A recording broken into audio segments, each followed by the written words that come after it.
حي على الفلاح.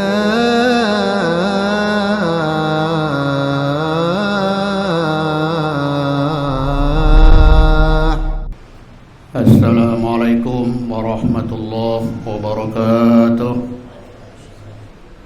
إن الحمد لله نحمده ونستعينه ونستغفره ونعوذ بالله من شرور أنفسنا ومن سيئات أعمالنا.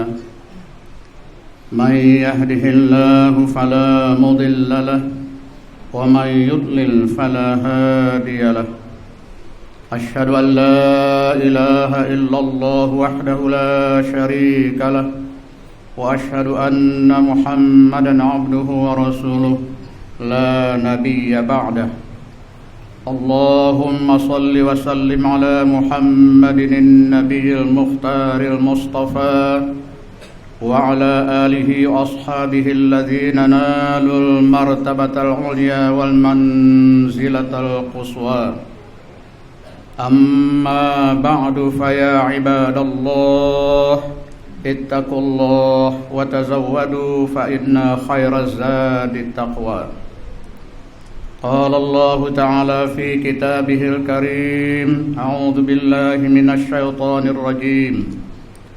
من عمل صالحا من ذكر وأنثى وهو مؤمن فلنحيينه حياة طيبة فلنجزينهم أجرهم بأحسن ما كانوا يعملون. Ma'asyiral muslimin rahimakumullah. Seorang ulama tasawuf mengingatkan ke kita, wahai manusia, hidupmu hanya 3 hari saja. Hari kemarin, hari ini, dan hari esok. Hari kemarin telah berlalu, hari ini sedang kita jalani, hari esok belum datang dan belum tahu pasti apa yang akan terjadi. Putaran hari menjadi seminggu, lalu sebulan dan hitungan tahun adalah termasuk pengertian hijrah atau pindah secara bahasa. Hari ini kita Jumat kedua awal tahun 2020. Kita telah hijrah pindah dari 2019 ke 2020. Hijrah Rasulullah SAW bersama para sahabat beliau yang terjadi pada 24 September 622 Masehi memanglah sudah selesai dari Makkah menuju Madinah dan tidak mungkin terulang lagi. Tapi mari kita ambil hikmah hijrah itu sendiri, yaitu pindah menuju kepada yang lebih baik. Rasul mengingatkan, siapa yang hari ini sama dengan kemarin, dia orang yang rugi. Siapa yang hari ini lebih buruk dari kemarin, celaka. Dan siapa hari lebih baik dari kemarin, itulah orang-orang yang beruntung. Ma'asyiral muslimin rahimakumullah, maka untuk mencapai hidup yang lebih baik itu harus di tahun 2020 ini lebih baik dari tahun 2019 yang telah kita lalui kemarin. Banyak persepsi para ahli tentang hidup yang baik. Ada yang mengatakan bahwa punya rumah serta kendaraan yang mewah, tidak dililit hutang kredit, itulah hidup yang baik. Ada yang beranggapan bahwa punya jabatan tinggi dihormati manusia, itulah hidup yang baik. Orang materialistis menganggap uang adalah segalanya, karena dengan uang dia bisa membeli apa saja termasuk bisnis, jabatan, pangkat, dan kekuasaan. Ayyuhal musallun rahimakumullah. Beberapa pendapat yang disebutkan tadi tidak sepenuhnya benar. Tidakkah Fir'aun raja zalim pengaku diri sebagai Tuhan lalu ditenggelamkan Allah ke dalam laut? Bukankah Qarun pada masa Musa dibenamkan Allah di dalam perut bumi bersama harta kekayaan yang melimpah ruah? Ingatkah Mussolini, Perdana Menteri Italia yang memang populer namanya tapi diktator, lalu dibunuh pada tahun 1945? Adolf Hitler, pemimpin partai Nazi Jerman yang terkenal kejam dan sadis, tapi mati dengan cara membunuh dirinya sendiri pada 30 April 1945 di Berlin, Jerman. Demikian juga Reza Shah Pahlavi, seorang raja Iran diktator, lalu ditumbangkan Imam Khomeini pada 1979. Ayyuhal musallun rahimakumullah. Lalu apa kata Al-Quran tentang hidup yang baik itu yang mesti kita capai dalam 2020 ini? Mari kita fahami firman Allah yang dikutip dalam pembukaan khutbah tadi, surah An-Nahl 97, yang maksudnya, barang siapa beramal saleh, baik pria maupun wanita dalam keadaan beriman, maka sungguh Allah memberikan kehidupan yang baik dan akan dibalas dengan pahala yang lebih baik dari amal mereka selama di dunia. Ayyuhal musallun rahimakumullah. Jadi menurut Al-Quran, hidup yang baik adalah dengan keimanan serta melakukan amal saleh. Walaupun seseorang tinggal di rumah yang tidak layak huni, tapi iman tetap istiqomah, itulah hidup yang baik.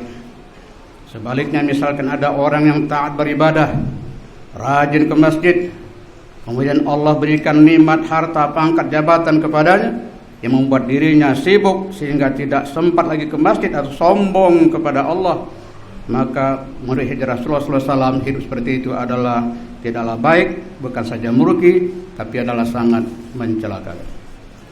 Ayyuhal musallun rahimakumullah. Al-Quran sering menggandingkan iman dengan amal saleh. Amanu wa amilus shalihat. Iman harus dibuktikan dengan amal saleh yang merupakan manifestasi daripada iman kita itu sendiri. Banyak contoh para sahabat Rasulullah sallallahu alaihi wasallam yang hidupnya dilandasi iman dan amal saleh dalam bidang kerja profesi mereka masing-masing.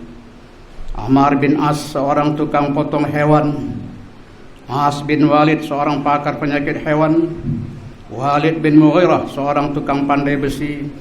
Sa'ad bin Abi Waqqas, seorang pemintal benang, bisnis dagang ke negeri Cina, Tiongkok. Umar bin Khattab, seorang salesman sebelum dia menjadi khalifah yang kedua. Abu Bakar Siddiq, Utsman bin Affan, keduanya ahli dagang terampil dan jujur dalam berbisnis. Dan Muaz, sahabat Nabi, ketika disalami Rasulullah SAW, telapak tangannya kasar. Ketika ditanya oleh Rasulullah, kenapa tanganmu Muaz kasar? Muaz menjawab, ya Rasulullah, saya membajak tanah untuk cari nafkah. Spontan Rasul mencium tangannya sambil berkata, engkau Muaz tidak akan disentuh oleh api neraka. Ayyuhal musallun rahimakumullah.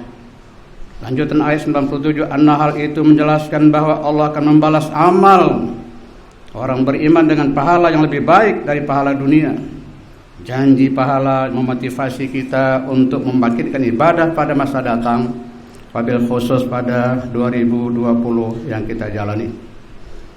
Juga menyadarkan kita untuk tidak takut menghadapi kematian, sebab hari pembalasan pahala itu mesti melalui proses kematian. Pantas kita bersyukur kepada Allah, karena Allah hanya mencabut nyawa kita, tapi bukan mencabut iman dan akidah kita di saat menjelang akhir kalam. Takut mati tidak beralasan, karena risiko hidup pasti mati, dan mati itu pun akan datang dengan sendirinya. Sultan Abdul Hamid menyediakan spesial tukang cicip makanan di istana kerajaannya untuk meyakinkan bahwa makan tersebut tidak beracun yang dapat membunuh sang sultan. Lalu apa yang terjadi? Ternyata tukang cicip makan itu masih hidup. Waktu sultan mati yang bukan mati diracun, tapi mati diusir di negeri pembuangan pada tahun 1918. Umar bin Khattab, khalifah kedua, mati syahid, dibunuh oleh Abu Lu'lu' pada tahun 23 Hijriah ketika khalifah sedang imam salat subuh di Masjid Nabawi di kota Madinatul Munawwarah. Utsman bin Affan, khalifah ketiga, mati syahid, dibunuh oleh pemberontak pada tahun 35 Hijriah di Madinah ketika sang khalifah sedang membaca ayat suci Al-Quranul Karim. Dan Ali bin Abi Thalib, khalifah keempat, juga syahid, dibunuh oleh Ibnu Muljam 20 Ramadan 40 Hijriah ketika sang khalifah menuju masjid untuk salat subuh di Baghdad, negeri Irak. Ma'asyiral muslimin rahimakumullah. Dipastikan kematian Khalifah Umar, Utsman, Ali bin Abi Thalib radhiyallahu anhum tersebut sebagai syuhada yang pasti dibalas Allah dengan pahala yang lebih baik. Ayyuhal musallun rahimakumullah. Akhirnya mari kita hijrah 2020 ini menuju masa depan lebih baik dari tahun yang lalu, mengisi kehidupan generasi iman amal saleh, bermohon kepada Allah majikan dalam keadaan husnul khatimah wala takhtim alaina bisu'il khatimah. Fa'tabiru ayyuhal musallun la'allana min ibadikas salihin.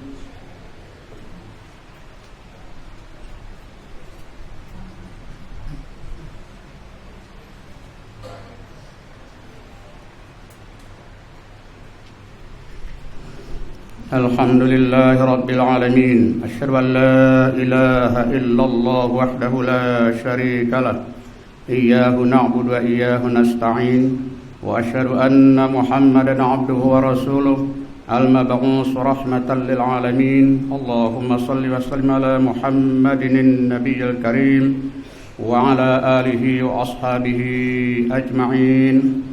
أما بعد فيا عباد الله اتقوا الله حق تقاته ولا تموتن إلا وأنتم مسلمون إن الله وملائكته يصلون على النبي يا أيها الذين آمنوا صلوا عليه وسلموا تسليما اللهم صل وسلم وبارك على محمد وعلى آل محمد في العالمين إنك حميد مجيد اللهم اغفر المسلمين والمسلمات برحمتك يا أرحم الراحمين اللهم اجعل بلدتنا هذه إندونيسيا آمنة مطمئنة وسائر بلاد المسلمين عامة إنك على كل شيء قدير ربنا آتنا في الدنيا حسنة وفي الآخرة حسنة وقنا عذاب النار والحمد لله رب العالمين عباد الله ولذكر الله أكبر أقم الصلاة